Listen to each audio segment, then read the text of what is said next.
জিম্বাবুয়ের বিপক্ষে টি-20 সিরিজে 15 সদস্যের দলে না থাকলেও প্রথম 3 ম্যাচে টিমের সঙ্গেই ছিলেন ড্যাশিং ওপেনার সৌম্য সরকার। প্রথম টি-20-র পর ফিটনেস টেস্ট দেন এই অলরাউন্ডার।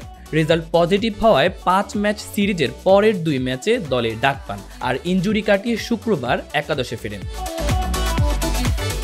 শ্রীলঙ্কার বিপক্ষে 3 ম্যাচ সিরিজের শেষ ওয়ানডেতে হাঁটুর ইনজুরি থেকে ফিরে ওপেনিংয়ে নেমে 35 বলে 41 রানের ইনিংস খেলেন সৌম্য সরকার।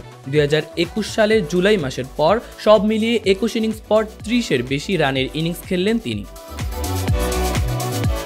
লিটন দাসের পরিবর্তে একাদশের সুযোগ পেয়েই দারুণ এক ইনিংস খেললেন সৌম্য।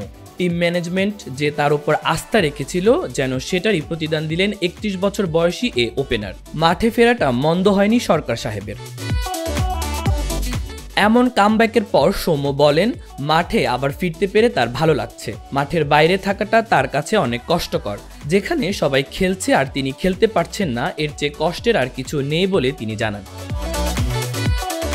ফেরার ম্যাচে রান পেলেও সৌম্যের 120 স্ট্রাইক রেটের ইনিংসটি টি-20-র মতো নয়। ধীরে খেলার কারণেও ব্যাখ্যা তিনি বলেন, প্রথম 5 ওভারে তিনি বেশি হলেও 5 থেকে 6টা বল খেলার সুযোগ পেয়েছেন।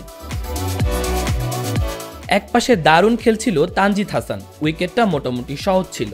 সৌম্যের তখন কাজ ছিল তানজিদকে বেশি বেশি সুযোগ দেওয়া, তারপর তিনি শুরু করেন তার স্বাভাবিক খেলাটা।